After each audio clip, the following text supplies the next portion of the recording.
To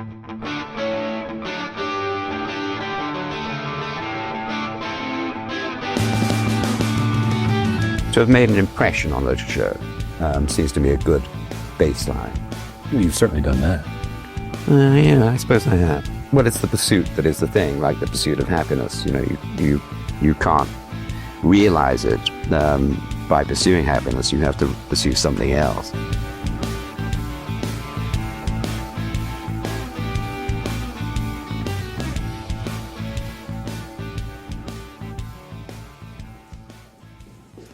Ladies and gentlemen, you made it, we made it.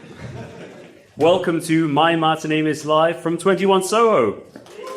Pleasure to have you here. Thank you all for blocking out this day in your calendar and making it down here.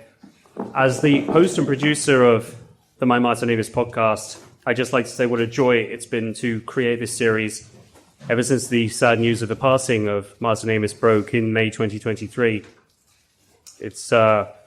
It's opened such a rich seam of appreciation and opinion and insight, and that is thanks overwhelmingly to the brilliant guests that we've had on this series so far. You'll see some new faces on this panel today. Very, very pleased that they've been able to join us.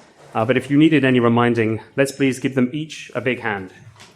The voices you will hear this afternoon are, from my left to right, your right to left, the serial novelist and screenwriter John Niven.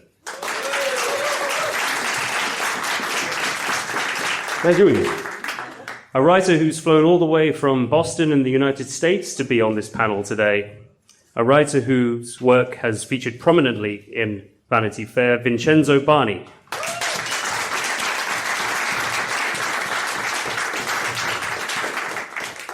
Author and literary editor for The Spectator, Sam Leith.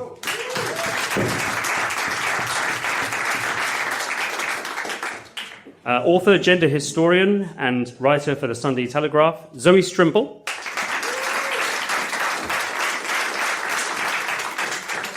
And now just on my right, we have the columnist for The Times, James Marriott.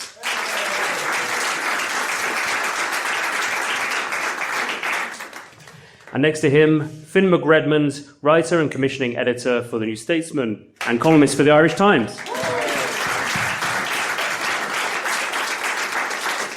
And next to her, opinion and features editor for City AM, Alys Denby. And finally, writer and author, Leo Robson.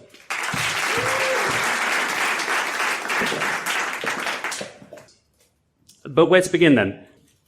I've been thinking and reflecting in the run-up to this event about how difficult it is increasingly to fully let go of figures like Martin Amos, who shone so brilliantly in the 20th century and who made the time in which they lived through so interesting to live through and read about and look back on, and who did a better job than most of making sense and a unique sense of humor out of it.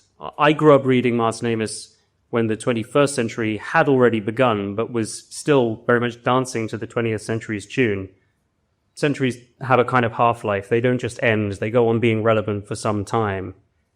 And I think that it's fair to say that in the 2020s, it feels more and more as though the 20th century has reached the end of its half-life. But that's why I created this podcast. I wanted it to be a small tribute to a writer who's left us many valuable clues and rules with which to mind how we go through this new combative and scatterbrained age, particularly when it comes to the way we read, the way we write, how we think and speak. I think if Martin Amos teaches us anything, above all, it's to never stop caring about how we do any of these things, however diminishing the returns on doing them well may appear, and to never stop caring about the company in which we do them.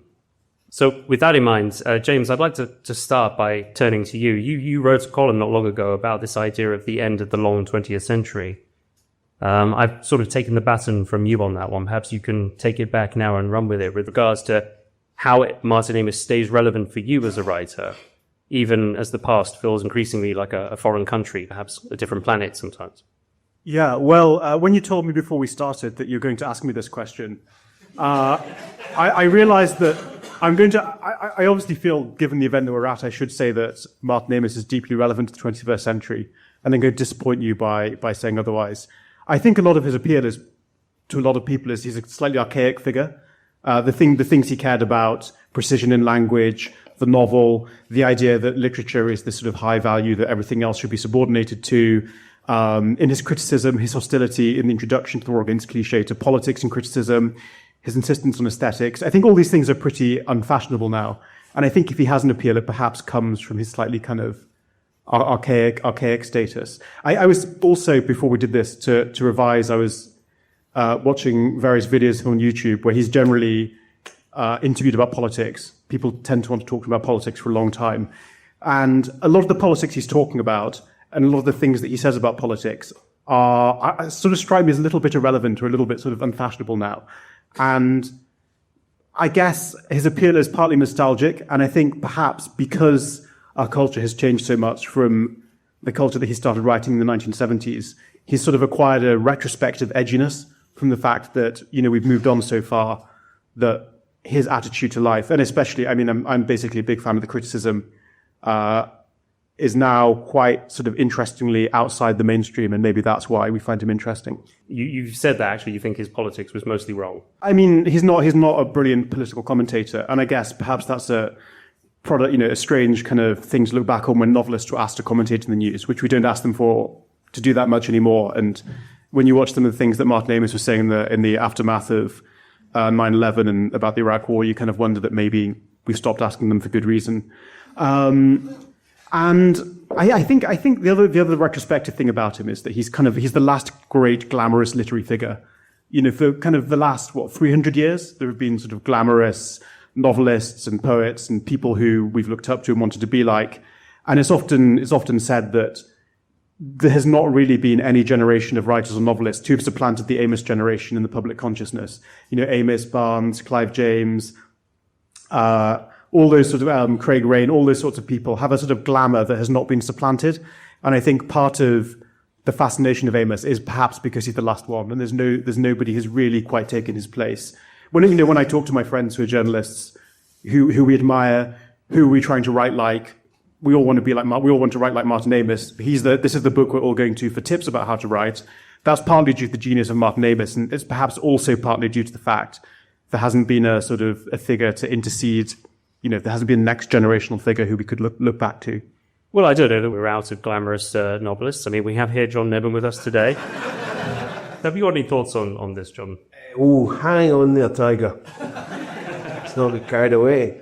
I think it's, odd when I would say I'm sure Martin Amos just said, don't look to me to be a political, I think he get dragged into some of those arenas, For me, he's primarily a novelist. It's a bit like saying, Tiger Woods was a poor astrophysicist. It's not, for me, he was the best novelist of his generation, and that endures because of the language. And the novels are little sealed worlds that you can still step into, and their relevance today. I think Amos himself would have sat here and argued that the novel is declining in its centrality to the culture for a bunch of reasons. It's kind of, I used to say to a friend of mine, who remain nameless, recently published his debut novel, which inevitably sold 211 copies. And he was justifiably sad about this, and I said, well, I think the novel increasingly, unless you write genre fiction or unless you're one of these, your J.K. Rowling, I guess, it occupies the space that poetry occupies towards the end of the 20th century. And it's a really crazy research activity for maniacs that, no sane person would expect to make a living at. So whereas in Amos's time, the novel was very central to the culture, and you could make a phenomenal living being, John Updike would have huge hit books, I'm not sure. Of course, you get Sally Rooney's, and there are exceptions to this. I'm sure everybody's salivating to pick me apart on this, but I don't know that the novel's as central to the culture as it once was, and there's knock-ons for that. And of course, the question you raise is valid. Who do you look to now to do that sort of Amos-esque, a novelist who's the Sadie Smith occupying that role maybe a wee bit? But as was evidenced by the sort of the Amos political views you're alluding to. I think a lot of novelists keep their mouths shut and that stuff for very good reason. I might launch into a rant or something later, reveal myself as a madman, sort of. Over the course of the series, I have noticed that there is this dividing line between Martin Amos, the novelist, and Martin Amos, the journalist, and people generally tend to prefer one over the other. I think that, James, going back to our opening exchange there, you very much fall on the side of somebody who appreciates more the journalism. But for those who feel that the novels are really the thing, who wants to jump in and either defend those or say that is really what brings us closer to understanding Amos the writer? Yeah, I think as a journalist, I think journalists often they prefer the journals because they think it's a better form, a higher form of art, but I'm sorry, it's not. The novel is a higher art form. I think there's a deep irony in the fact that Martin Amos was criticised through his life for being too zeitgeisty, too stylish, and now we're accusing him of being unfashionable. I think, if anything, he has this unique talent for attracting criticism in a way that other novelists don't. And yeah, I think the novels are great. Yeah, I mean, actually, Sam, when we spoke about his novel Dead Babies, you said he was always looking for the big ideas. He always was chasing the universal, his take, as you put it, John, on the human condition. I think the connection is in what's the most important thing about him, which has nothing to do with the time in which he lived. It's just the making of sentences. And he did that brilliantly, both in his journalism and in his fiction. And the fiction lasts longer because, it is the nature of journalism to be to the moment, and he was brilliant at it. But I was thinking about this question, relevance and all that. And the reason I think he's survived, for instance, is we don't now read Paradise Lost because of its interventions in early modern theories of monarchy and tyranny and civil rights and all the issues that it was intervening in very consciously in its own age. We read it because the language is so extraordinarily good. And what survives in Amos is that you can read a novel today, and, if you're Generation Z, you're reading Money, and you're kind of confused about what telephones were in these days, and why didn't they just use right? Some of the furniture of it will need explaining, but it will make you laugh your arse off every time. And the phrase making and the cadences are so good that, it will live as long as there are people to read it. I think that question of him addressing himself to big subjects was in some ways, I think, not a kind of culpable, but a noticeable weakness or difficulty in his whole career, which is that I think, he had an ego, and he knew he had an ego, and he was very shrewd about the ways that male ego operates in books like The Information. But he was also kind of, he wanted to be number one. He said, the only sort of review a novelist ever wants is 2,000 words of closely argued praise. And so I think he was inevitably attracted to subjects that, in the Simpsons term, embiggened him. There was this idea that if I write about the heat death of the universe, or Stalin's tyranny in Russia, or the camps, or entropy theory, or, the nuclear bomb, these are big subjects, and they embiggen me as a novelist. And I think there is an argument is that he didn't always naturally do so well with those enormous subjects because he somewhat, his real gift was as a comic novelist and as a maker of extraordinary sentences. And I think when he tried to become a kind of state-of-the-nation novelist and a state-of-the-world novelist, which a lot of, hacks like to encourage him to do, they phone him up and say, so what do we need to do about Islamism? He couldn't stop himself going, well, I've got an idea. Sorry to jump in on that, but I was saying to my son recently, who's 28, that although all the trappings, as we were just saying there, of the era change, if you're trying to explain the horror and confusion of urban life even now, you can't do much better than John Self observing a pigeon clockworks by eating a chip in italics. I remember those italics just howling with laughter. I was about 19. I read that first time. Just the horror of other life expressed by putting a chip in italics like that. That will survive whatever. That's a very funny sentence. Yeah, I think the the use of language enables him to move between all these different forms completely successfully. So whether it's journalism, whether it's novel, and whether it's big idea or small comic moment, the ability to capture big and small with, what Orwell would have described as kind of sound language, sound metaphor, which is so rare these days. So I just have a tiny example because I was reading, as everyone else here was, the journalism, just to remind myself. And just to take, one of many examples, he's writing a review of a book about the environment and the end of the environment for The Independent on Sunday in 1990. And, this is the way he talks about language explicitly in a review of a nonfiction book about the environment in a way that makes it literary. So he'll say something, there is something obsolescent and accusatory about the nature ramble literature that Mr. McKibben, the author of this book, likes quoting from: fragrant, charming, russet, gilded, harmonious, clear, sweet, healthy. On the other hand, what can you do with stressed and putrescible and biomass crashes, with feedback and dieback, with ips and thrips? And he goes, and this is a review. So that's kind of a way that there's a seamlessness, because then if we think about one image that has always stuck with me from London Fields about the low nuclear sun of London, you sort of start to see there's not much difference. So, for instance, the low sun at the end of the street, like a nuclear detonation, setting the horizon on fire. And he calls it, a carcinogenic sun. I think the measure of success of Orwell's, standard of what makes good writing, which I always hold to in politics and the English language, and everyone should read it every month, probably, is that the metaphors work. They mean something. So when I was, 20, I read London Fields, and there's very few novels that I read and I remember anything about them at all. I've read hundreds and hundreds and hundreds of novels and I don't really even remember their plots. The low nuclear sun, the imagery and the feeling that Amos is able to conjure in London Fields and the other ones, but especially in Mummy to some degree, the scenes on the airplane with the teeth hurting,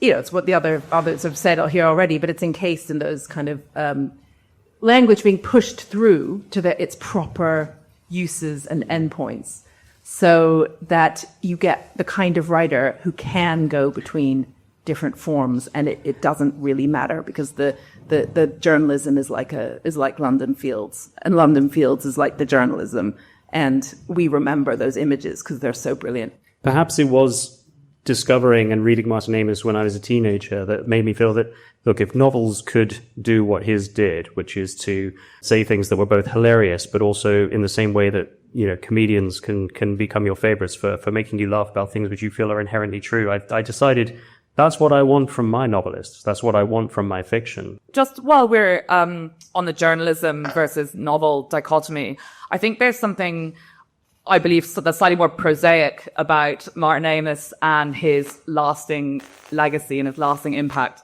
If you're a commissioning editor at the New Statesman, you will find yourself spending a lot of time talking to, shall we say, young, bookish men, and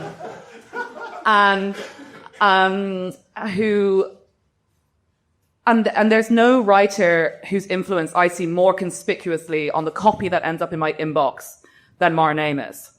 And I think there's, a certain liberality with adjectives, a kind of affected confidence, which are kind of, can be wielded slightly poorly. But then there's also a kind of like a great sense of humor and a well affected sense of confidence, and that can be really great. But James and I were talking just before we got up here and saying that is a very material legacy that we still see now in the 21st century, and we still see it in the pages of the Times and in the pages of the New Statesman and the Observer, etc. And that even if sometimes he encourages people to overwrite or wield humor in a slightly inelegant way, he's a perfect lodestar, because he constantly pushes you to be better and shows you exactly how good language can be. And I think, therefore, I think he's probably the most relevant to journalism than the language we see today. And you feel like you're in a Rolls Royce when you're reading him. You can relax and like sit back and enjoy. And whereas when I read like the likes of Sally Rooney or something, I'm always a bit anxious. I'm worried. I'm waiting for like the bad. I mean, there's always going to be something that just isn't great, or it's just downright horrendous. Obviously, sometimes, and I'm not a fan of hers for many reasons. I think Amos would hate her probably. That's a side. There's an anxiety to reading fiction now, literary and otherwise, because you just know sooner or later it's going to be a hollow metaphor, a joke that isn't funny, a sort of false dialogue sound, something that doesn't ring true, uncreative, very rarely uncreative. And when you're riding in the Amos car, you can just sit back. Yeah, as Zoe was saying all of this, just letting rip, I'm seeing heads nod everywhere. Very telling. I mean, I love the extension of Martin Amos's later metaphor of the host and the guest relationship between the writer and the reader, with the chauffeur and the passenger. He has great names for cars and money, doesn't he? He has like the autocrat, the celebrity. That's right. I wanted to ask you, Leo, because you recently published a novel. Maybe talk to us a little bit about how your relationship to Amos as a reader of his work and now published in fiction yourself, how he has touched your thinking about the approach to writing fiction.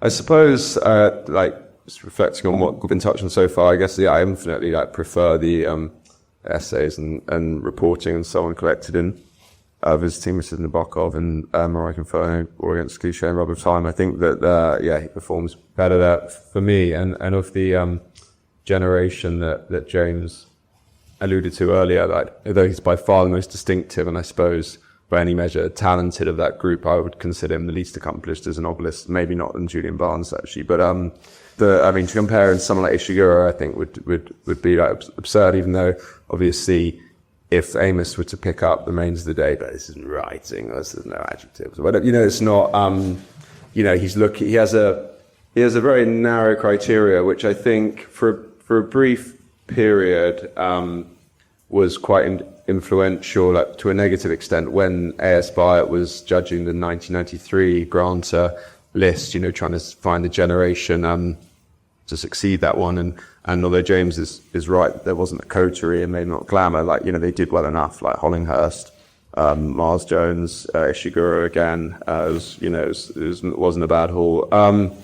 She said she decried the baleful influence that she could see, but I guess that's what Finn was saying, Amos having on people I guess, I don't know what it would be, people smoking or whatever, and attempts at high-flown language. So but I think what he was up to was so particular, and his influences and also what he made of them, what he took from and somehow found to be shared in Borges, Nabokov, later obviously, and Saul Bellow, and so on, is very, very differently. Always seen through a very English lens, so he's looking for the things about it which would essentially enable him to impose a worldview, generally kind of absurdist, sometimes catastrophizing, on any perception, anything he would describe, anything we turn to, as John said, even pigeons, can't, don't get a break, no innocent act, in Amos's transmuted vision of Ladbroke Grove. But I don't know, I suppose knowing for people of my generation that Amos was a novelist critic or whatever, I suppose is a liberating concept, and that there's a shelf of books where you'll see what he has to say about John Fowles and all the people, Pritchett and Iris Murdoch and all the people he writes about, and then you turn and he's got 15 novels or whatever. I suppose that is that's a good image of a late 20th century, of a literary career. Yeah, when you hear us talking, Vincenzo, having, as I say, flown so many miles to be here from the United States, do you listen to these English and Scottish voices and detect a particular regard for Amos that maybe contrasts with the way that you came to him as an American? Yeah, and I'd say I'm quite envious of the glamour that he's still afforded amongst young people here. I think it's a little bit different in America, but I'm heartened to hear that so many people are sending in pitches and essays marked by his style. I came to him quite late, about maybe 3 or 4 years before he passed away, and so I never read him chronologically. And Inside Story was one of the first books of his that I read, and I think that's an interesting one to talk about, especially with this discussion about him as a novelist versus a literary critic. That's a book where he, I think, fused both of those forms. It's one half a novel, so to speak. It's a little bit more like a memoir, but it's also a book about how to write. And I think I was 26 when I read it, and critics in America panned it, I think, but I think it's because they didn't understand that it was written for my generation. It was written for somebody exactly like myself, who was a young, aspiring writer, who was actually being taken under the wing of Amos. And I think it reflects an interesting patrimony or relationship with his father. I mean, I think Kingsley reigned huge in estimations of Amos. He obviously learned a lot from his father. He was his own writer. He's very distinguishable from Kingsley, and I think was a better novelist. But he learned a lot from his father, and it's very rare to have a father who's a famous novelist. And with Inside Story, he's passing down some of his own teachings. I tried to reread Inside Story just in the immediate aftermath of his passing, and I couldn't actually get through it. I was just in pieces. I was in tears. It was too, the loss was too great at that point for me to go back to the book. And I think the reason it's so great is, and we've all touched on this, some of us more directly than others, he was so very funny. And funny, you know what? Funny is really fucking hard. I mean, Julian Barnes and all his contemporaries and Ian McEwan, they all have their strengths, weaknesses. They're not fucking funny. You know, in the way that Martin Amos was. And as a writer, I think that's why at the desk he casts such a low shadow. I think I remember the writer David Mitchell once saying to me, which really struck in my mind, he said, the difference he thought between truly great writers and merely very, very, very good ones is that all the truly great writers were funny. Yeah, Nabokov also. It's typically funny. And in that respect, then, talking about what he learned from his father, he writes, I think in experience or really just in interviews, let's tell of the fact that, his father was much more histrionic than he was in terms of how he conveyed humor. He was able to pull faces and do voices. You never see Martin Amos in an interview really doing a comical voice unless it's that of Kingsley Amos when he's used to speak like that. For any of you who haven't seen Kingsley Amos's Sex Lives of Ancient Rome face, I strongly recommend you get to YouTube after the discussion. And also, as we've said many times throughout the series, I mean, we'll come back in a moment to what he learned from Kingsley Amos and bring Kingsley into this conversation. But, you mentioned in our conversation that you feel that Martin Amos does his best work when he harnesses his fears. That relationship between that fear and humor is an interesting one, I think. How one can be used to offset the other. But yeah, let's talk about Kingsley now. Well, I think he's... Amos is often regarded as having an ebb in his novels, and it happens right after Kingsley's death. And I think it's important to note, Kingsley famously said that later in his life he would never read another novel that didn't begin with "a shot rang out." Yes. He was only going to read genre novels. And what's the first novel that Martin Amos writes after Kingsley's death but Night Train, which is a genre novel, and feels like in retrospect something of an homage to Kingsley. You would have hated that book, I think, right? Sorry? You would have absolutely hated Kingsley? it. Well, with the endless reflections on astrophysics and... I think, but also, we also learned from Inside Story and from experience, more detail in Inside Story, that one of the first things Amos did after Kingsley passed was to call Saul Bellow and lay the flat of the sword on his shoulder and say, you'll have to do now as my literary parent. Right, yeah. And I think that was a mistake on Amos's part, because I think he was at a stage of his career. I think he had trouble being, and this is just a hack's, projection biographically onto a novelist that Amos probably would have hated. But I think he had trouble in that moment being without a literary parent. And so the enfant terrible remained for a few novels enfant. It feels like he hit a plateau for a few novels. the prose never waned. I think his prose and his language was always gorgeous and flawless, but I think it wasn't until The Zone of Interest and Inside Story that his novels recovered to the peaks of the first half of his body of work. And I think that I think his novels get unfairly knocked. I think we're still so close to his career and his passing that his novels are being judged with a recency bias. And I think we'd be wise to remember one of Amos's axioms about, I think he said that novelists, after they pass, it takes 5 years for them to work up their sins in the press and in criticism and through purgatory, and then they are more able to be authentically, judged. And I think we'd be wise to remember that. I think there's a recency bias with his novels. Zoe, I think it's fair to say that you are probably the biggest Kingsley Amos fan on this panel today. I just read all the Kingsley Amoses, well, not all, but many in lockdown. They proved incredibly fail-safe. They cheered one up no end. I just want to this thing about the Martin Kingsley relationship. I think is interesting from a gendered point of view, from other points of view. We are meant to be terribly interested in these father-son creative relationships and the angsts that go with them, and it's the father-son. Part of me is bored by that, just as a kind of thing that I'm supposed to be fascinated by. But in this case, the other part of me thinks there's something. The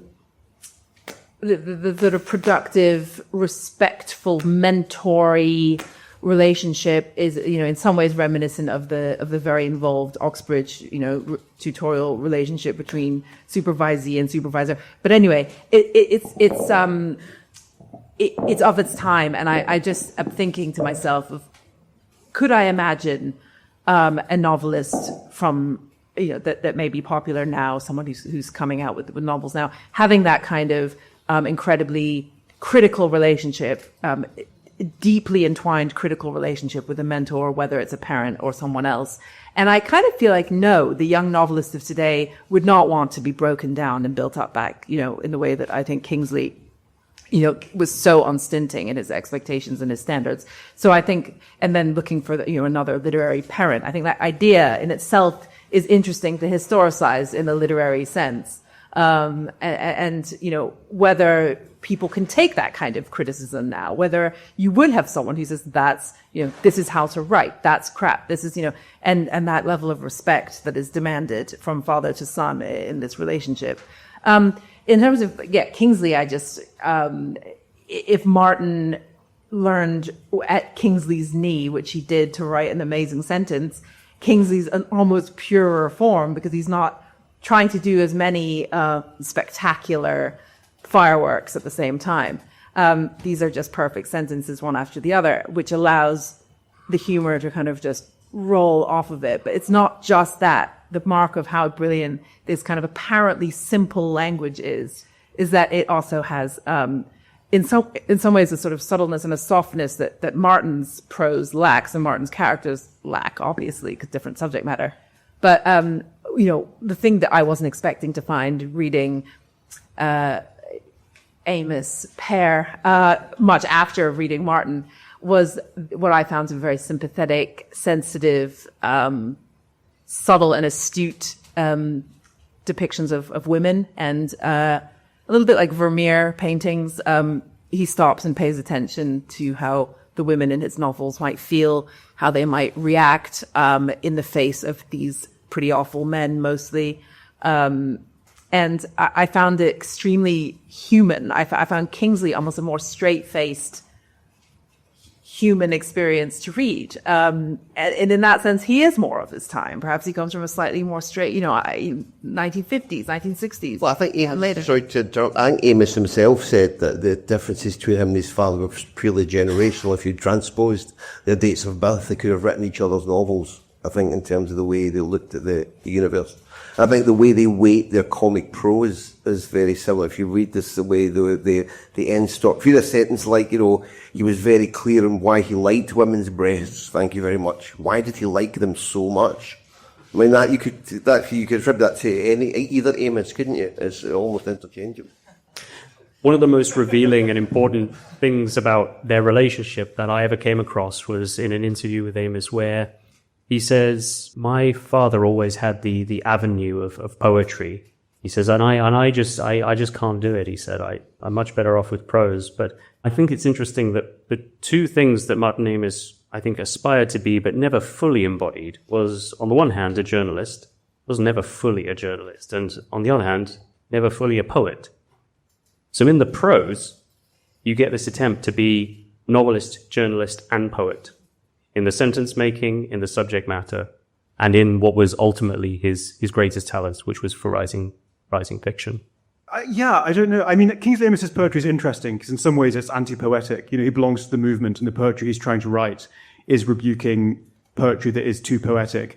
The thing that I think they do have in common, and I think actually it's one of the things that is most successful at Martin Amos, and I think we're learning has resonated most in his writing, is that sort of rule-giving pedant. There's a moment in Experience where Martin Amos talks about giving Kingsley, I think, his first published book review, and Kingsley goes, "Oh my God, these sentences, they're full of rhyme words. You know, you've used the word moon and loom in subsequent sentences." And obviously Kingsley Amos has that book, The King's English, which is full of instructions about how to use the English language. And I think a lot of what younger people of my generation, not that I'm particularly young anymore, but, you know, youngish readers of Martin Amos have found is, you know, as you're saying in Inside Story, is a series of instructions about how to write, who to read. It's what The War Against Cliché is full of, all these instructions about, you know, not having jangling rhymes and sentences, not using words that have similar etymological derivations within too close proximity. And it's that slightly kind of pedantic side of Martin Amos that maybe comes from Kingsley, the obsession with using English properly, which, you know, he might have rejected. I think there's two things in Kingsley that I see in Martin as well. I think first is a sort of a haughty judgment. So there's a bit, I think it's in Jake's thing, where he's talking about his wife and how every corner of the house had been made nice. The sort of the judgment and superciliousness of that. And then I think the humour and the facility with words. So another quote I remember from a Kingsley novel, one of the characters is looking at some pornography, and he describes the woman's parts as looking like a giraffe's ear or a tropical fruit, not much prized even by the natives. Vic Martin could have written that. I should say that everyone on this panel, almost everyone, has turned up today with the same book. They've all brought the copy of The War Against Cliché, which I think says it all. And I know that many of you have either passages that you'd like to read out at some stage, or could do if asked. This seems to be his most popular book. Take away the preference for his journalism or his novels. I mean, James, obviously this is the one for you, isn't it? Yeah, no, I love it. Talking about the difference between the novels and the journalism, I sometimes think, you know, this is my view and people disagree with me. I feel like the novels have aged like journalism and the journalism has aged like literature. The preoccupation in some of the novels with the slightly, I think now warm-seeming grand themes, the nuclear apocalypse, all these sorts of things that seemed very pressing at the time but haven't quite carried their charge into our own day, have made the novels age a little bit like journalism in their topicality. Sometimes they read, and I shouldn't be too much of a hater of this event, but it's to me sometimes the novels read a little bit overwritten in that way that a certain kind of hectic, overwritten journalism can read. And for me, the really elegant stuff is in The War Against Cliché and in the Moronic Inferno. I was reading a passage from the Moronic Inferno, which I might inflict on you if I have permission, that I think is better than any passage in any of his novels. And I just think is just unbelievably good. And I suppose the journalism is a little more timeless because his subject is timeless, it's literature. A lot of the people he writes about have not aged. Nabokov, Philip Roth, people are still reading them. And that is a subject matter for him that feels a little more eternal than, you know, fears of nuclear apocalypse in the 1980s or whatever. Well, I think your permission to read it is implicit in the room. I think we're happy to okay with it.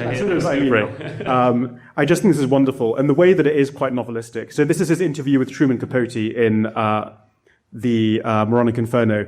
And I just think this is so funny and subtle in a way that the novels sometimes for me fail to be. It was, I hope and trust, a radically below par Truman Capote. He received me at his UN Plaza apartment on an equatorial New York afternoon. "Truman's sort of sick," said the lady from Random House who answered the door. "Oh dear, would you rather I—" "No, he can talk, so long as he can rest at the same time." I was led past a couple of reception rooms, beyond whose jungly curios and foliage you could glimpse the burnished leagues of the East River. Then, from the gloom at the end of the passage, emerged the helpless, tottering figure of Mr. Capote, who let out a soft wail of greeting and extended a tiny hand. And I think that's just insanely good for journalism. Oh, you've missed the line which is the one after this. I think it was this, for pity's sake, I wanted to say, never mind the interview, let's call an ambulance. It's fantastic. No. And I think it was Tina Brown's speech at his memorial. She said, I think somebody asked him at the time, the burnished leagues of the East River, and you put that in an article of journalism, and in journalism, why didn't you save that for a novel? It's so good. I like the way James said that this is better than anything he wrote in a novel. It's almost novelistic. It's like, okay. If we're firmly into the crazy owl now, that's, I think he threw things with that all the time. He would see himself, he probably nicked it. He's someone that, he recounts a student asking him, eyes streaming in the mineral wind, how could you bear to throw that away in a novel? And he went, well, I didn't, it was still Bellow. So, talent borrows and all that, I'm sure. Yeah. But it is kind of amazing, isn't it, that we're talking, admittedly, with this recency bias that's been mentioned, we're talking about, after this stellar literary career, the book we're thinking is now pulling into number one is a collection of old book reviews. This, I've got to say, is very encouraging to those of us who write book reviews for a living. It's very depressing about what's happened to the outlets in which book reviews are published. Reading that, you think, this Independent on Sunday, Elle Magazine. It is impossible to think of any of these publications, and I include my own, printing maybe not mine, printing anything of that caliber. And part of it is because of what's happened to the culture. So when we think about, the reason people can respond to Amos in so many ways is partly because of his explicit political views, but also, that he reminds us that he could actually write freely. He could write things that could get published, that not only were beautiful and amazing and hilarious in language, but that said things that now you would not be allowed to say, that would be legal out of existence, that would create all sorts of issues. So he, in terms of thinking about epochs that have departed us and what Amos represents, to me, reading the book reviews and the war against cliché, it's a very sad moment to reflect on what's happened to what can. Two fine commissioning editors on stage tonight. Sure, commissioned many wonderful book reviews that. Like the one about Hillary Clinton. He can say things about men and you could be disparaging, you could be on PC, and you can't do that now. Can you imagine what would happen on Twitter with some of the things in here? We'd be in a lot of trouble. But I also think the fact that we're all talking about this one reflects our own reading habits. I think we're talking about this one because this is easy to read. You can dip into it. It's a 2-page essay. Novels take more time. They're harder work. And I think that's why that's why I think that they're better, have greater achievements. And why I hope that people will come back to them. I think on the enduring appeal of the war against cliché, in James's camp, that I don't really connect with the novels either, but I love the criticism.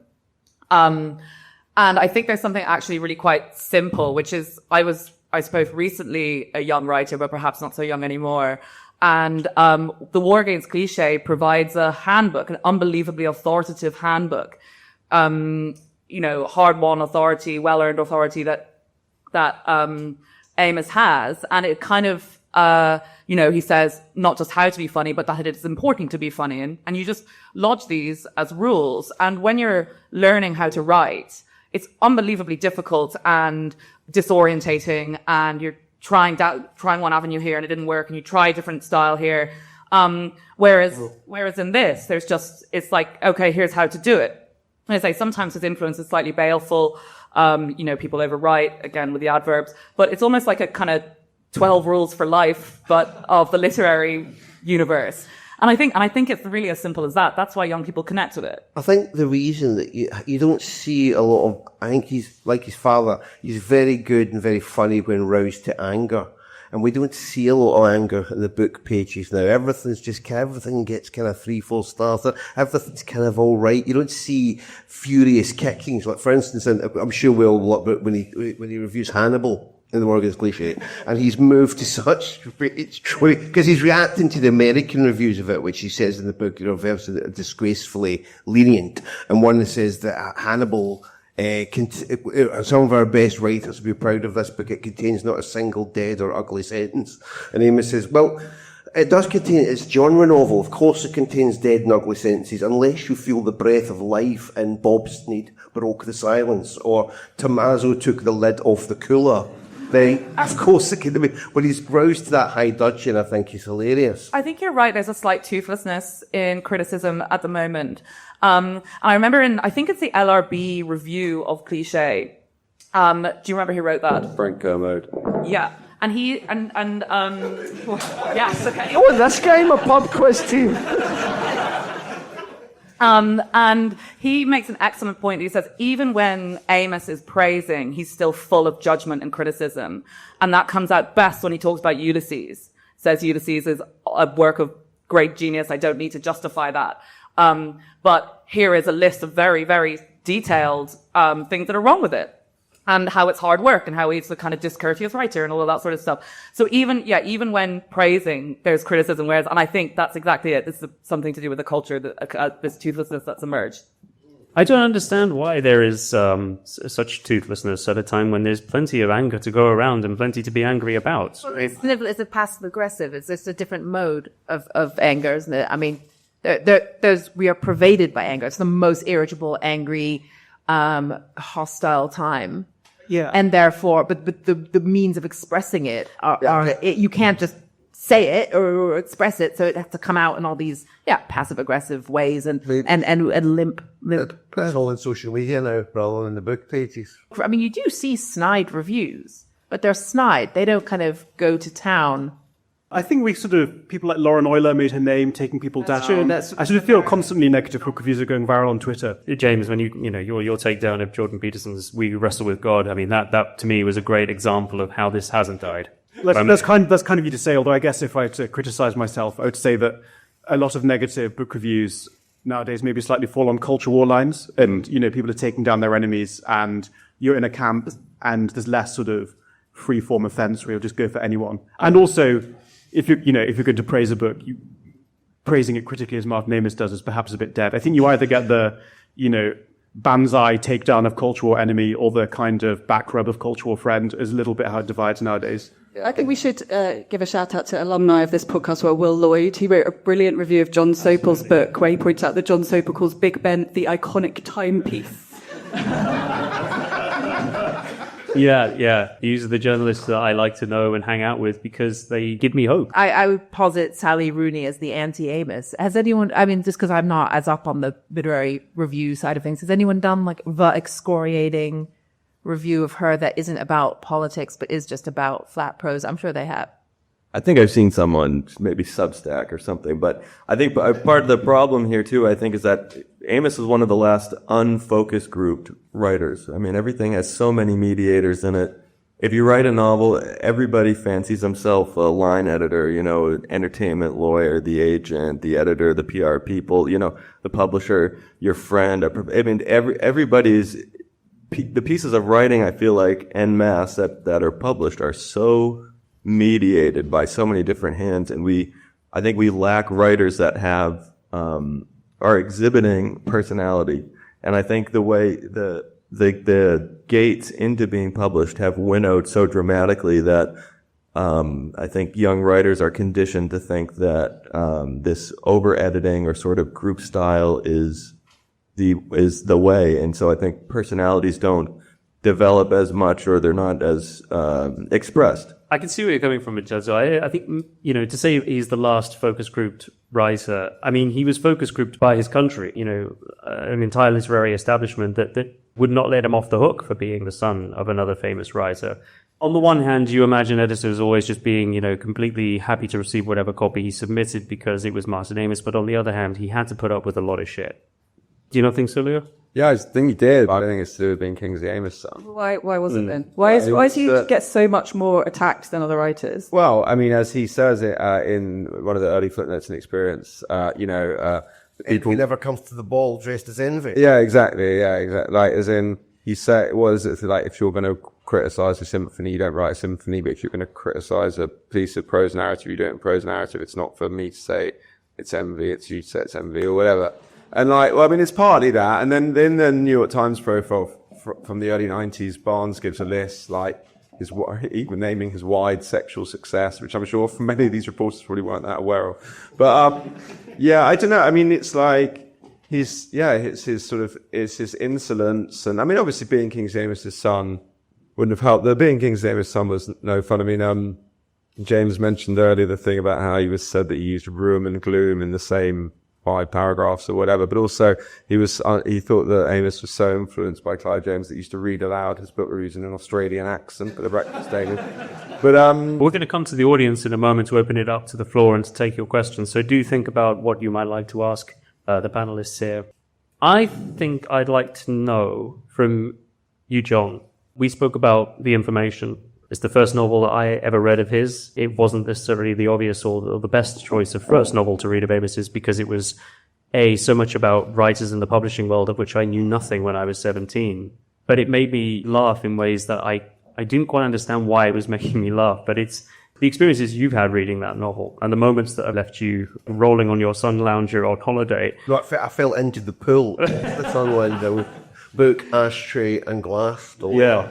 Well, I think the point I made in the podcast was I read that novel when it came out in the mid-90s and remembered enjoying it and then revisited it. I mean, I was in my 20s at the time, early 20s, and then I revisited it later in middle age and was just stunned by how much it had grown in richness for me at that age, when I've become the same age as the two protagonists in the novel. Where, of course, this is not unique to Martin Amos. This is a feature of literature, isn't it? That it goes with you like wine, and it's has different impact at different times in your life. Yeah, but yeah, I mean, and it's also this maybe says more about me than anything else, but it's such an incredibly cruel, vicious book. I mean, the fucking torment the poor old Richard Tull gets put through in it. It made me want to mention it mainly because we've just literally now been talking about focus grouping writers and changes in the publishing world. You say it's a funny book, and obviously it is, and like the guy's manuscript, which gives everyone a migraine after 6 pages, and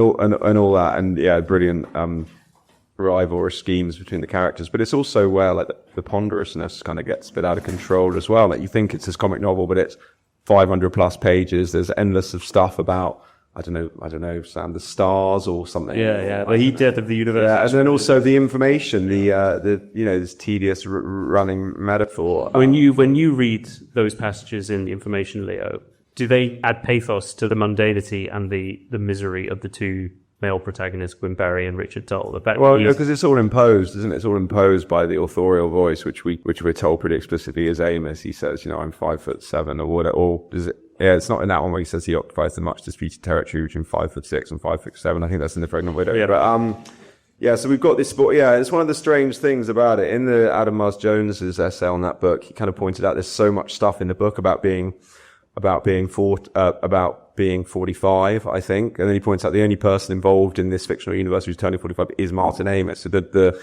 author creator. I don't think, I mean, just to explain for those who haven't had the chance to reread The Information in the last week, it's about this, it's about a relationship between a successful writer and a successful writer in West London in the early 1990s. And one of them flies first class, one of them flies coach or whatever, and they have different lives. And there's a one of really selling the book here, Leo. Whatever. I mean, he goes, motherfuck. Some literary. It's basically like a couple of guys with shit hams. Yeah. It's like Pale. It's kind of like a mix like Pale Fire and Humboldt's Gift, but with like all these gangsters floating around. You're pitching it in Hollywood now. It's like Pale Fire meets Humboldt's Gift, but with a heart. With endless stuff. I mean, it's. Yeah, so what is beginning is, cities at night, I feel, contain men who cry in their sleep and then say nothing. It's nothing, just sad dreams. It doesn't come from like within the character's world necessarily. I mean, I guess that detail specifically does. But it's in these sort of essayistic digressions, and in a way it's very innovative, very, kind of a forerunner of all this chat about the novel essay and obviously autofiction as well, explicitly latterly, in Inside Story. But it's kind of always there, like this imposed, kind of quite 18th century and intrusive voice, but I don't see it as a sort of enrichment of the dual character study that he's really. It's always been for me that side of that novel. I think again maybe because I picked it up when I was 17, and I just thought it felt to me like a very rich world that he was drawing me into. And what was the relevance of all of these asides on astrophysics and cosmology? To me, it was about zooming out from the pathetic, petty, egoistic world of publishing and the writer's attempt to latch onto the universal, and then taking us to really the broader, most literal sense of the universal, the laws that govern this. Yeah, but it's kind of cheating, isn't it? I mean, it's so bald. Well, cheating in what sense? Well, I just feel like I just feel very like imposed. But isn't that, I mean, you said it's a character study. I don't think that's necessarily what he's trying to do. No, it's not. It's not a character study, it's a genre, but you're saying, like, doesn't it add something to the struggle between these guys? And I think with a novel like that too, it kind of comes down to what your preference is. I agree that the first time I read it, I felt that metaphor was imposed, and I didn't really feel like maybe Amos was overplaying his own knowledge in astrophysics and physics itself. You know, if you read all of his books chronologically up to that point, I think you get a little tired with like the English Yob character and the Darkos who are doing these weird, inscrutable criminal activities that tie in at some point. But reading it with all that aside, I loved it and underlined a line on every page. I mean, the language is so good that to me, it's a secondary consideration, whether that metaphor comes off or not. The primary thing is that the language comes off. And he himself is on record as saying that one of the reasons he goes to literature is for a higher voice. And to write an authentic novel from, say, John Self's perspective would be like 300 blank pages. So you have to give the character a bit more oomph. And I think it's certainly the case of Information, when the protagonist is a literary novelist, it's just a bit conceivable he might have the odd highfalutin flight of fantasy, you know. To our audience now, I think. We have one hand over here and a roaming mic. John, you chose the Information. And Vincenzo, you haven't yet been a guest on the series. I think The Zone of Interest would have been your book of choice, wouldn't it? Definitely, yeah. Gentleman here? Hi, thank you all very much. Fascinating stuff. Really funny and interesting. So I'm sure I'm not the only one that from time to time goes on YouTube and types in Martin Amos's name to see if some new clip has been uploaded, and you hope that maybe some intern at BBC has gone into the archives and uploaded some grainy bit. But one of the most clips that comes up a lot is a younger Martin Amos talking to a younger Germaine Greer just around the time of Money being published, and she puts to him that he is fascinated with the grotesque, with bodily fatigue and waste. And I wonder if one of you, or all of you perhaps, could comment on why you think the body, disability, sickness is so prevalent in Amos's work and how he makes it so funny. I mean, the passage that James read hinges on a sick, disabled Capote, and he makes it funny. And the punchline that Jack supplied is about an ambulance. Yeah, well, I said in our episode, Leo, that if you could sum up Amos's entire works, it would boil down to 3 words: Keith and teeth. And teeth was obviously a big fixation for him. Who's going to take on this question? I don't really have an answer, but I do have a passage that I think illustrates this really well. And I was reading this because, I don't mind telling you, you're a sophisticated audience. I went to the opera last night. And so before doing that, I read the passage in Money where John Self goes to the opera, and he's hired a suit from a shop called something like High, Wide and Handsome. Well, here we go. Stop me when you get bored. Opera certainly takes its time, doesn't it? Opera really lasts a long time, at least Othello did. I gathered that a second half would follow this one, and this one was travelling awfully slowly through the span.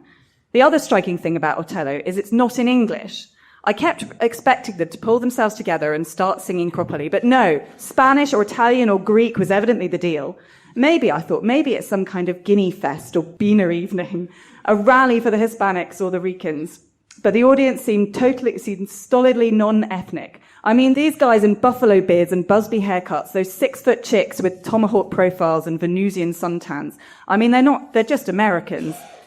Uneasily, I craned my neck in search of a fellow tuxedo. The ladies had turned it on a bit, true, but the proms were all in office gear. Yeah, I should have dressed down a bit, definitely. No bloody wonder Marina was giving out the bad eye. It suddenly occurred to me that I would look less conspicuous at this stage than I did in the stalls. Anyway, it goes on, and he sort of sits there sweating, and then his suit starts to smell, and he desperately needs the toilet. So I'll maybe move on a bit. To be honest, All this was from center stage in my now mind. A jungly night in New York, and the outer heat was proving far too much for the theatre's thrashed cooler systems. I began to notice that an impressively candid odor was seeping from my hired jacket. Not one smell, but a dead anthology of fatso emanations.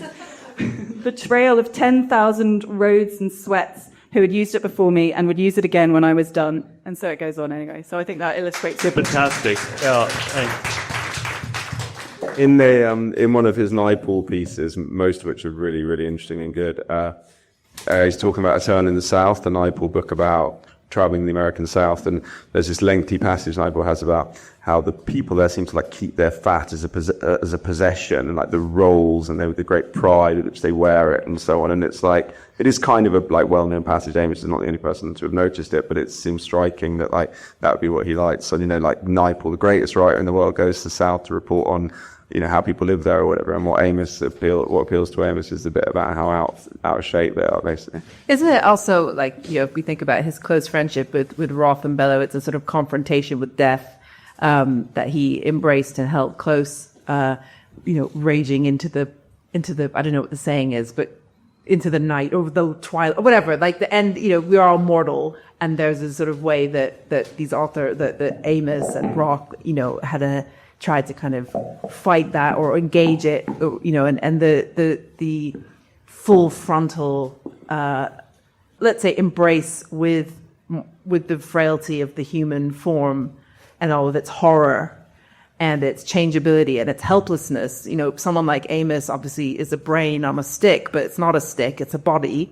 And to me, it was always about wrestling with that. And so the only way you can do that is by being completely kind of unstinting in detail about it, but not just being gross. You have to do something more with it than that.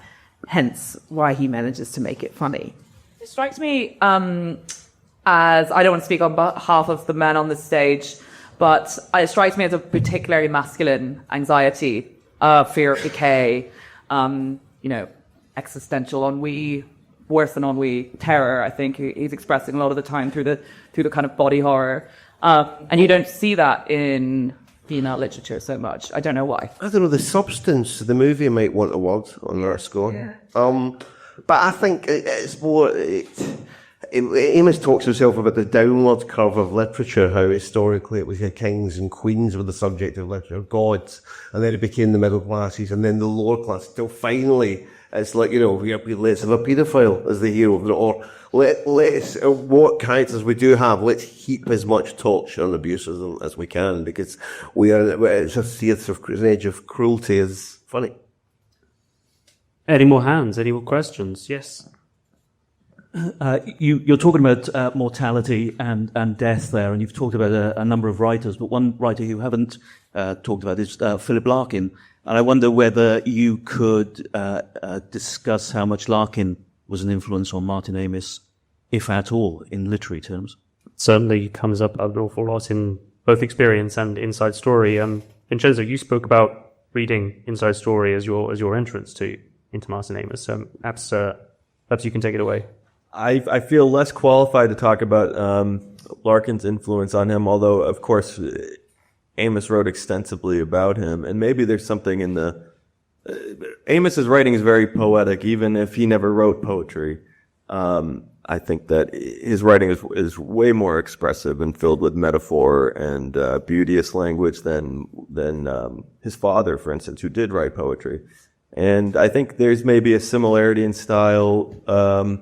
Some of Larkin's poems are very prosaic, but filled with some gorgeous images. And maybe there's a comparison there, but I feel on this stage less qualified maybe to really dig into that. James, I can see the mic is... Yeah, I mean, I think there are a couple of interesting things. I think Philip Larkin certainly is one of those adopted father figures in Amos's work. I think he features more prominently in Inside Story than Kingsley Amos, doesn't he? And isn't there a sort of, it's a while since I read it, a running joke that Philip Larkin was potentially his father? Well, that's the fictional conceit. That's the novelistic conceit in it. And I think that the stuff you say about Larkin's poetry is obviously true, because I guess of those post-war writers reacting against modernism and trying to make poetry, pull poetry down to the level of the, prosaic and the humdrum and the rude and the obscene. Larkin was the one who pushed it furthest, especially later in his career. And you can totally see why, the way that I think it's kind of a challenge that I don't think anybody has really properly picked up in poetry, is that by the end, Larkin's poetry was really pretty obscene. Some of the stuff that was unprinted by the end of his life, some of it full of racism, a lot of it incredibly sexual and crude.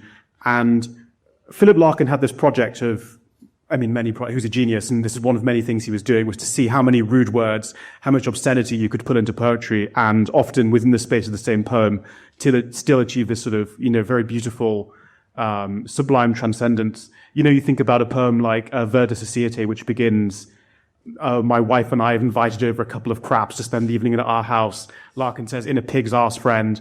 And nobody has really picked up that literary challenge, I don't think, to see, can poetry become more obscene?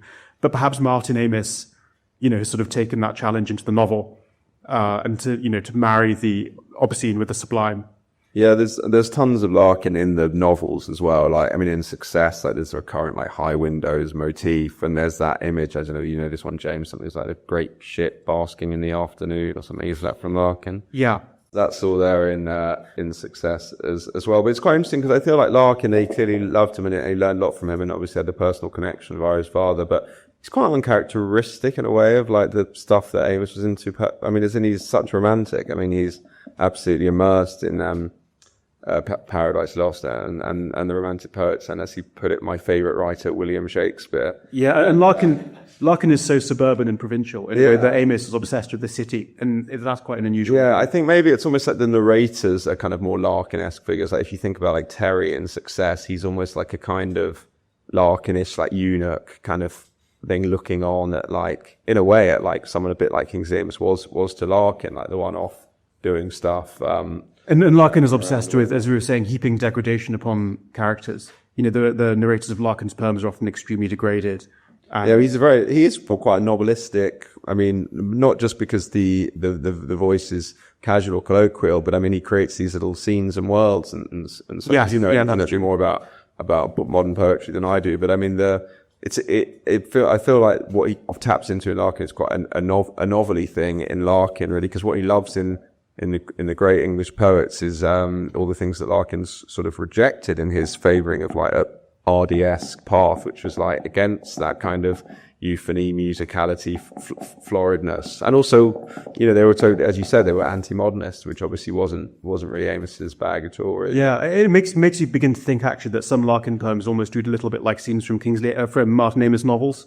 High Windows, which begins when I see a couple of kids and I guess that he's fucking her and she's wearing a diaphragm or on the pill. And this is sort of this scene of, sort of very unromantic, in the kind of urban wilderness, very sexual, very obscene. Is sort of, that really could be a sort of opening of a chapter of Martin. Yeah, and there's all the details in Obeyed. He was working at the TLS in 1974 when they printed Obeyed, and he talks about that poem a lot. And it does have, that's full of little things you could picture in a novel. On Philip Larkin, I found in Inside Story the description on Philip Larkin's own father to be the most revealing, really, of how Philip Larkin was formed as a character, as these things often go, That was particularly interesting to understand sort of how Philip Larkin came to be who he was and how Martin Amos regarded him, despite his genius as a poet. He said there was a real deep strain of sickness to the way that he viewed himself and the world. We have another question. It's funny that everyone had the War Against Cliché as the very popular book up front. That was the essay about Mordecai Richler's Canadian humor collection is what I first read of Martin Amos and kind of was offended immediately when he said writing a book about Canadian humor is like a book about Australian manners or Italian war heroes. I was immediately offended, but there's something, because I was a Canadian and reading British writers and American writers, there was always this difference between the two, which is that British writers, it seems like it's okay to be fast, and the cadence can be quite fast, and it's okay to be knowledgeable. There isn't this stream of anti-intellectualism like there is in American writing, where the American writing is very tone-based. They could talk big ideas, but maybe they do it obscurely, like someone like Don DeLillo or something like that. Whereas for Martin Amos, for me, as a person just like, reading from Canada, I always thought like he straddled the Atlantic in a way that no other writer did. He kind of, when there's one time in history when the novel was central to the culture in the States and in Britain at the same time, it created this kind of back and forth that he was trying to run from.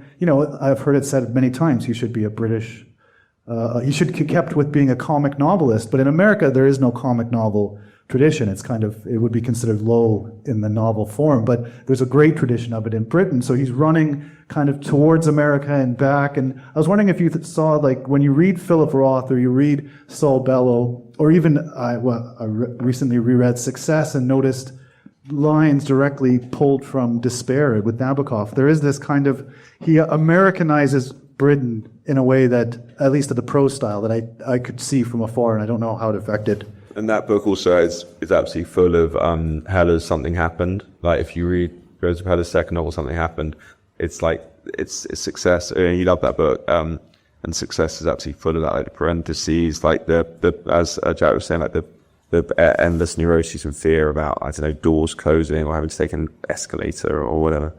That kind of stuff. I hadn't quite occurred to me before when you said there's no great tradition of American comic novels. Well, obviously you get Confederated Dunces or you've got Portnoy's Complaint, but I think, what's the great American comic novels beyond that? Catch-22. Joseph Heller, Catch-22. Yeah, but you just want Heller as a comic novelist? Yeah. Which one? I would. Maybe somebody like Terry Southern, who he's not really considered, literature, but he's hysterical. No, I'm just throwing this out. I'm not agreeing or disagreeing, and that hadn't quite occurred to me before, the notion that is there no tradition of... I mean, either. Not Twain, arguably. Yeah. Right. I mean, I grew up I was born in Britain in 1982 and then lived in the States from 1984 to 1998 and then came back here. Anyway, that's roughly the time when a lot of Amos's like really amazing novels came out, and I was privy to a lot of cultural attitude exchange. And when I was here, there was a lot of anti-Americanism, and obviously anti-Americanism has informed the British establishment in all sorts of ways. And it was pretty hardcore around the late 90s, early 2000s. People would just be like, ugh, you're American, gross, I don't want to sit next to you. But also a fascination.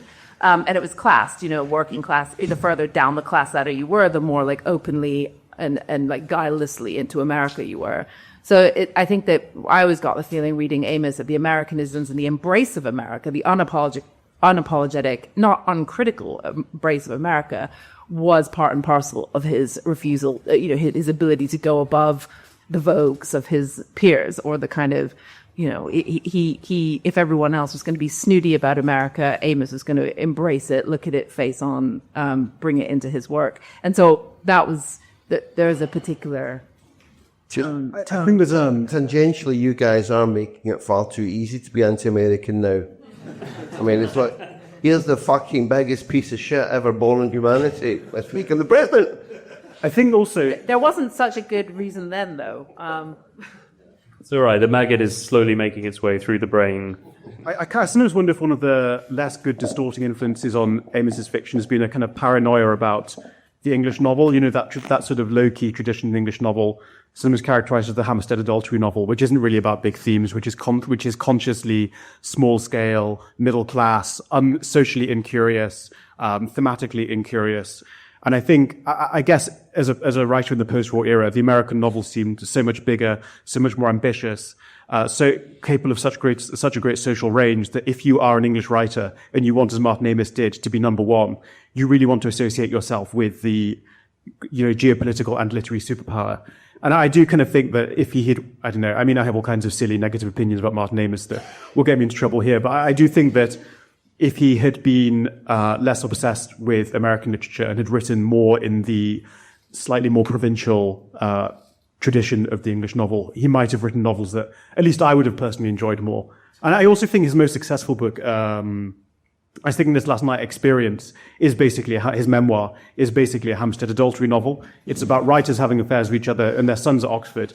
And I think that's his most successful book, and I wish there were more books like it. And I think it could have been productive had there been more Martin Amos novels as well as the memoir about those subjects. But that may just reflect on my own literary prejudices. I agree, and I think he got maybe a little bit too caught up in his infatuation with America and American writers of the time. Like when he says of Saul Bellow that Augie March is the great American novel and the road thereto ends at it. I mean, that's just completely false. In Saul Bellow, it's sort of like Amos hasn't aged, at least into my generation, within America.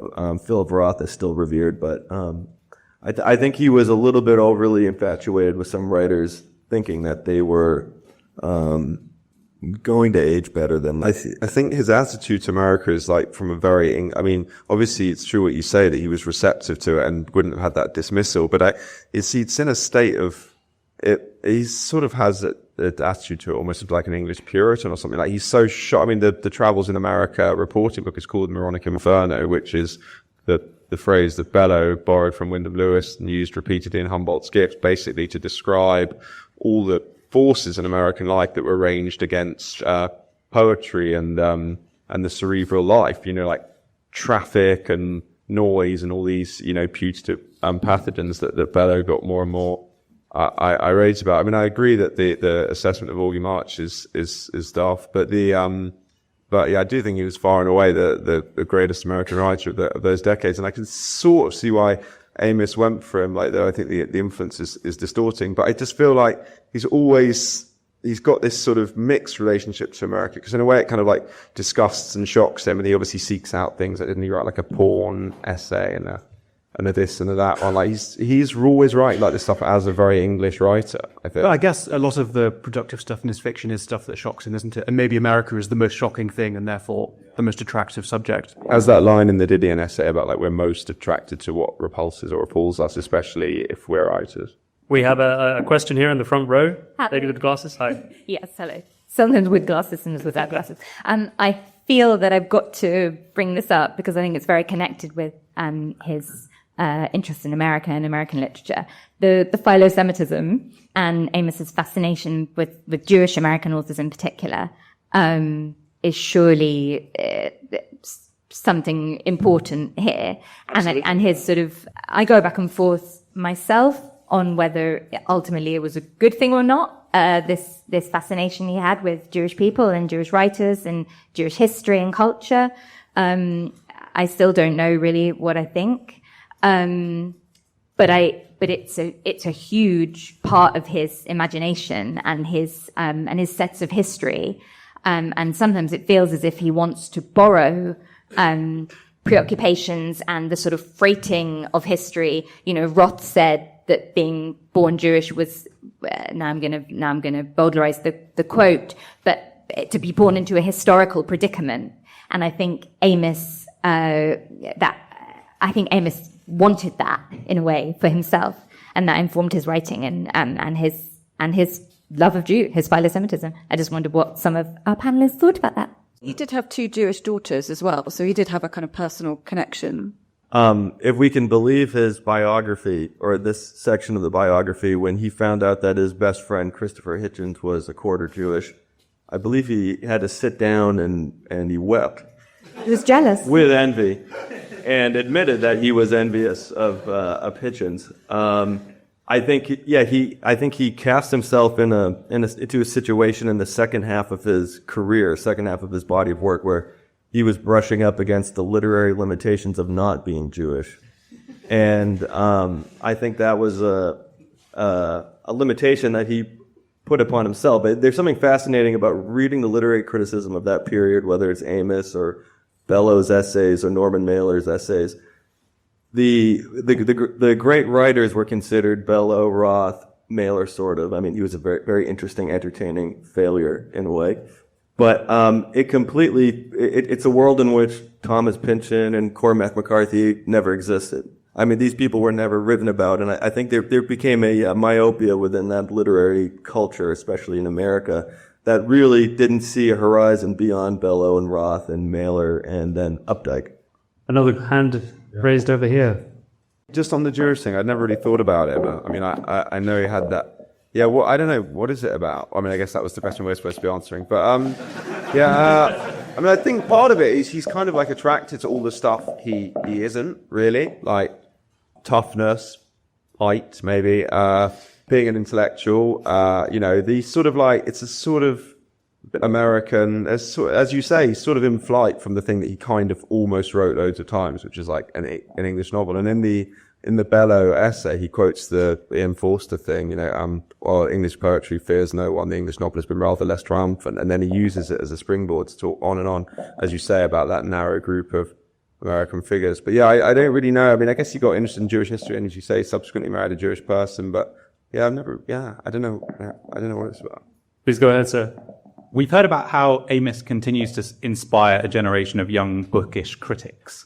But who are the contemporary novelists who continue to show a deep debt or inheritance for Amos, other than the ones present? Zadie Smith, obviously. Yeah, can anyone answer? Having to think. We're all having to think. I mean, Zadie Smith, obviously, but yeah, she started writing fiction in the 1990s. I mean, publishing it this century. But yeah, it is quite hard to answer that question, isn't it? I suppose as we were talking about the continued glamour of that literary cohort as the last, what can often feel like the last glamorous, successful celebrity cohort of writers, means that in some ways are we slightly in a state of perpetual rebellion against it, and nobody wants to be influenced because everyone's still kicking against it. I think the tend to answer that question maybe shows the paucity in the field of contemporary male novelists. Maybe not male. I mean, I think about Tessa Mosfeg or someone like just really interesting. That's a good point. Female novelist who goes into kind of lots of body stuff and very funny. Taffy Brodska, a wee bit Fleshman, maybe in the ballpark. So it was ages ago, like the people who was going to have most decisive influence on the people who are coming of age as writers in like the 80s and 90s, obviously used to be like Will Self, Zadie, Philip Hencher, whatever, like as in, there are a lot of writers in the world. Someone setting out now 5 years ago is going to be more influenced by Zadie Smith, or as as in you don't have acolytes forever. His influence will be more diffuse. I want to make sure that we really do give everybody a chance and encourage people as much as possible not to be shy. Please, we'd love to hear your thoughts. We do have a hand raised at the back here. I'd just be interested if the panel could talk about Amos's politics, because it seems like we've talked about the criticism in the novels and how sort of acerbic and daring they are, but I think his politics is often a sort of dull and conventional. There's a kind of interesting contrast between the two. I mean, Hitchens' review of Cobra the Dread sort of went in detail about how kind of uninspiring and shallow a lot of the political and historical analysis was. And I think similarly the 9/11 stuff really just kind of was the Bush administration, but without even the kind of messianic angle to it. And I even remember a kind of late interview on Jeremy Corbyn, which seemed to be summed up as, he's a Marxist and an anti-Semite. I mean, he's entitled to his opinion, but none of these are particularly interesting interventions. And I'm wondering if people could talk to maybe why that was. I guess the one thing to say is that he was just not a particularly interesting thinker, which is by no means a bad thing in a novelist. I don't think novelists should necessarily have to be thinkers. And I think there's no reason why he should have particular insight about world affairs or say anything original about politics. There's maybe a little bit of a category error to expect him to. I mean, I think if you go back through the history of literature, there are all kinds of great writers and poets who, when you look at their theories about geopolitics or about politics, is often pretty mad or misconceived. And I think the fact that his opinions were, perhaps a little bit banal, as you say, is almost a relief. And, it could have gone so differently. But I don't think we shouldn't judge him for having poor opinions on politics. Although certainly at the end of his career, he just seemed sort of bewildered. I was listening to him talking about Trump, and you just sort of think he's now in a world that's kind of left him behind, and his ability to respond to it is it's from a different world and is slightly. I think it's a bit odd to expect someone to have interesting views about geopolitics if they are just saying if their views are rooted in what they have come to believe is right, which I think was the case with Amos. So I think his post 9/11 views, obviously Hitchens had his own about face with politics. This is to do with conviction, I think, and if it maps onto a moment, so be it. But I always think it's a bit of a travesty to always rate politics from intellectuals as having to be particularly interesting, because actually what would that mean? Just another hot take that turns things on its head, but ultimately kind of erodes any kind of moral expectations or norms. And I think Amos was interested in those morals, as it were, and he was trying to express views that fit with them. So, calling Amos and calling Corbyn an anti-Semite and a Marxist is accurate. So that's probably what he was. In my view, that's what he was going for. Having a hot take on that sort of thing, it doesn't. Yeah, I mean, I guess the problem is, we've had this. This has come up so much. Do we want to know what famous people at all think about politics? We probably just have too many opinions about it entirely. But it is very of our time to kind of get stuck on like the position of someone on the Iraq War. Yeah, go on, Finn. Just very quickly, I think he's a little bit of a victim of his own success here, in that he's got such great aesthetic authority that people just assume that leaks out across beyond the aesthetic realm, and as we know so frequently, it doesn't. But I think that's precisely why people expect him to pronounce on politics, and why he consistently fails to do so, or do so well.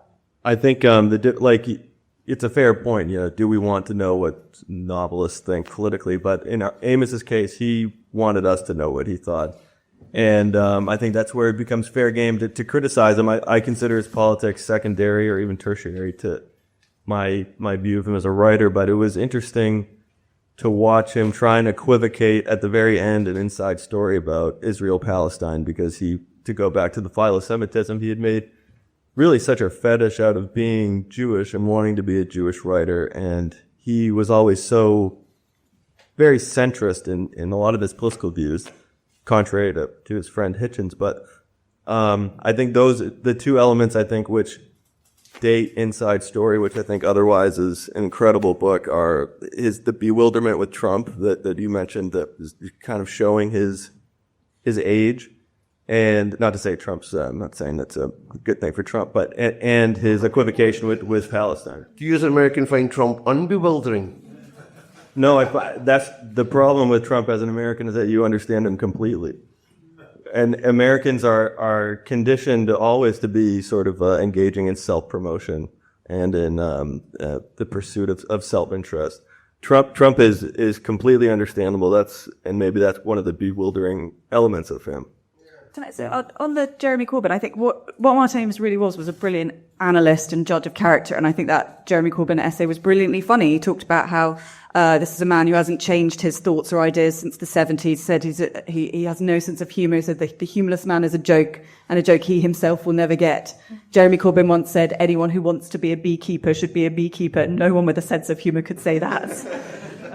So I do think that when he brings that sort of that sort of human judgment to politics, I think it is worth reading. Of course, Trump, exactly like Corbyn, is utterly humorless. Yeah, I'm not sure I necessarily agree that he does really write about politics. Like as you say, he's a satirist and observer. He writes about personalities. So he wrote a bit about Trump. I think it was a Reagan thing, wasn't there? And he's not writing about democracy or ideology. I think it's pretty clear from Cobra the Dread that he was a kind of social democrat, and obviously Hitchens ridiculed him, saying this guy's written a book about Stalin. He wouldn't know the difference between Bukharin and Bakunin, answers on a postcard to the usual address. And but I think that it's sort of, he's not really a polemicist, is he? He did it via personality. So there's the short story about Mohammed Atta, the leader of the Saudi and Yemeni terrorists of September 11th, and he has something about, I don't think this one was ever collected, but he wrote one about the guy whose job it was to be the kind of impersonator or double of Saddam Hussein. Yeah, and I don't know, it's not in a book, is it? It's in the second. Oh, is it? Yeah, it's on the second playing it. Sorry. So he does it that way. I can't think of many political figures or even espoused political views in the novels, except obviously he didn't like the idea of nuclear annihilation. He just thought right-wing people were oafish and possibly, I suppose, also unkind, and he thought the far left was a sort of totalitarianism. He was a kind of gradualist or something. I think that's spot on. He wasn't a polemicist. I think he believed that we could learn more about politics and important political figures' politics by analysing their personalities. So, he talks about how Trump and Hitler share an obsession with hygiene. And when he starts to kind of paint a picture, as Amos always does, of the Trump voter, he uses a lot of stereotypical tropes there. So he says, you walk out of your trailer or your cracker hut in the morning and you pop another opium pill. and you stare into the middle distance and you think, I may not be much, but I'm worth more than any black man in this country. I mean, that's how he characterized your average Trump voter. Probably kind of like a Blairite, wasn't it? Like very similar in age. Went to Oxford, like was vaguely involved with like the Labour left in the 70s, but you know, detached from it. I can't remember what his final position actually was on like the War on Terror and Operation Iraqi Freedom, but he's obviously, you know, not into Islam after 9/11 and never played guitar. There's a big difference. Yeah, let's point that out. Well, we talk about the contrast again between him and Kingsley, though. He said of Kingsley, and had Kingsley lived through the Trump era, that it would have been an adventure playground, Trump's malapropisms and you know, terrible use of language, particularly the word bigly. Kingsley Amos would have had fun with that. Anybody else before we... Yeah, please. I was just going to say, I understand that the notion that obviously he was of his time and it's obviously in the past tense, but do you think there's an argument of the opposite, that he was actually ahead of his time when you look at, say, the protagonist in Keith Talent, with reality television, and that everyone's going to get their moment in the sun and things like that, and just the obsession of celebrating the normal, the working class as such, but basically to spin the mirror on them. But as I say, it's up its time. I think so. I think seeing the boom in popularity of darts recently. I mean, I've been thinking constantly of Keith Talent rolling his cigarettes on the arm of his chair and dreaming of being, you know, the next Lou Littler. Yeah. And I've just mean as well. Oh, sorry, I didn't jump in. But that basically you can write a novel without liking the protagonist. I can't remember whether it was Kingsley or Martin, and they said that people have to realise that, you know, the character is a character and it's not reflective of the author. Whereas I feel like that's sort of come to light now, where there's a lot more exposés of someone that seems positive making them negative in the mainstream as well. To go to the first part of your question, he's got that great quote, I can't remember which essay it's in, I think it's in the War Against Cliché, where he talks about how you can now become rich via the scratch card and you can become famous via debasing yourself in some TV marathon, but you cannot yet become talented without having any talent. So talent's the next thing that's going to go in the hierarchical struggle, you know. Yeah, and didn't he have a sort of Katie Price character in Lionel Asbo called Threnody, but she was a poet, not just written like a million memoirs, she was a poet. I don't know if you know the short story Career Move, where he juxtaposes the life of the poet with the life of the Hollywood screenwriter. And the poets are all living in sort of 5-star luxury and flying very first class, and screenwriters are all scratching about publishing in these tiny little quarterly magazines. But no, but it's very good short story. Career Move. And also the poems are being like endlessly focus grouped and worked on Beats Earth and everything. I think on like the level of this sentence, I to this day when I read him, he still feels cutting edge stylistically, like just on the level of the sentence. And I think he definitely he pushed certain genres forward. Like I think Zone of Interest, I was surprised to not see the novel receive as much acclaim as the film, because the achievement of the film is the achievement of the novel. And doubly sort of sad, wasn't it, that he died just before the only successful adaptation of... And he passed away, I believe he passed away the day that it premiered at Cannes. Yeah, it was the same day. But The Zone of Interest, I think, is a remarkable novel. I think a masterpiece of the 21st century, what it's able to do and how it's able to portray that great historical evil. It keeps the prose a hair's breadth always aside of the wall. And it makes the people... He's able to achieve sensuality somehow with this effete Nazi who his only job is to liaise, basically, which is and he has this sort of ironically construed erotic prowess. It's like a character that only Amos could pull off. But I think also I completely agree with all that, and the prescient ahead of his time, like all-seeing thing, kind of. With the Zone of Interest, probably, I haven't read the Zone of Interest or seen it, but because it'd be too disturbing for me, I feel. But I think that, maps back to philo-Semitism, which is in a way a feeling of what is, he was anticipating Jews becoming very important again in terms of anti-Semitism. And now the world, it's lit up with anti-Semitism on a scale. The taboo around anti-Semitism is gone. And Amos, in starting to worry away at those issues to do with Israel, to do with this, to do with that, to think about Nazis again at the end of his career. It all feels very like he's like a sort of sixth sense for that. I also think the apocalypticism of London and the environments and the atmospheres he creates. I mean, you know, the fly-blown kind of, it's not really anticipating COVID, obviously, because it's more like teeming with people, but it's more just the feeling that now we feel everything, there's a sense of deep unease and you know, perilousness to do with, you know, what might even happen in Europe. Is Britain going to be able to withstand what's about to come? Is the economy going to hold? Can the centre hold?